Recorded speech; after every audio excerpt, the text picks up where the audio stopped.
Subcommittee on Energy, Climate, and Grid Security will now come to order, and the chair will recognize himself for 5 minutes for an opening statement.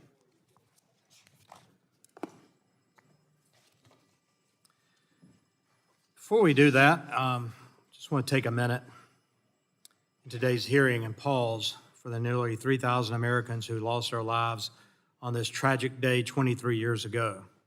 Our thoughts and prayers are with the survivors and families who lost their loved ones. We'll never forget their brave sacrifice. And if we could, just a brief moment of silence.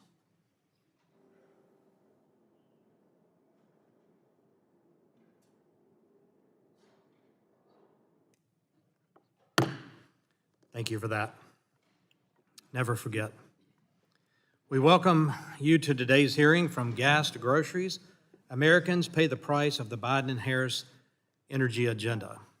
Today, we're going to review the past 4 years to examine how record high energy prices have impacted American families and their pursuit of the American dream. Since the beginning of this Congress, members of this subcommittee have attended numerous hearings and roundtables focused on the issues that impacted our everyday lives. Since day one, the Biden-Harris administration has waged a war on American energy, and the results have been devastating. The facts are undeniable. Inflation has surged out of control, price levels remain unacceptably high, and it all began with energy. Energy is foundational. Records have been set with historically high prices for gasoline, diesel, fertilizers, and many fossil fuel-based commodities. Supply chain shortages have rippled across the economy, affecting everything from computer chips to toilet paper. Americans are paying more for groceries, for their housing. They're paying high credit card bills, higher than when the administration took over. Massive government spending and tax subsidies have distorted energy markets and have destabilized our electric grid. And government spending is a huge driver of inflation. Who pays the price for all this? Every American, rich and poor, the upper class, the middle class, the lower class. They're paying more and getting less under the Biden-Harris agenda.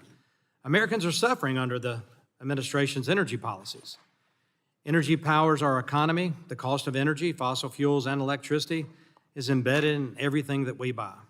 From gas to groceries, everything costs a lot more than it did just 4 years ago. Now, my Democrat colleagues may not want to admit it, but American families are feeling the pain. Inflation, grocery bills, housing costs. These are real issues that people are talking about around their kitchen tables. These are issues that the people care about.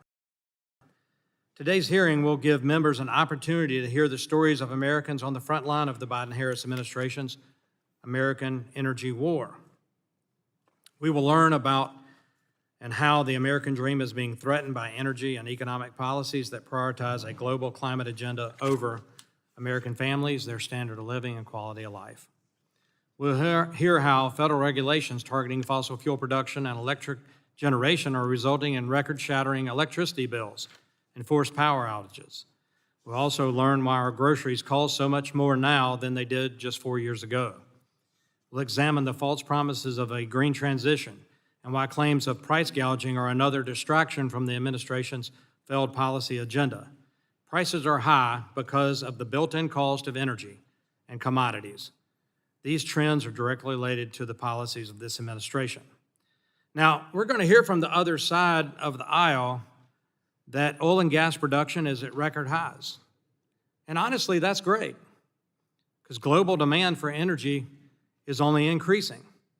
But the Biden-Harris administration had nothing to do with that. Most of these increases have come on state and private land, and oil and gas projects don't pop up the ground overnight, and they don't pop up the ground in 4 years. From the time of a discovery to exploration, to development of a well, to bringing that production online takes years and years. And the production increases we're seeing now are based on the policies of past administrations, not this one that started day one, targeting the American fossil fuel and energy sector. We can talk about cancellation of offshore leases and leases on federal lands.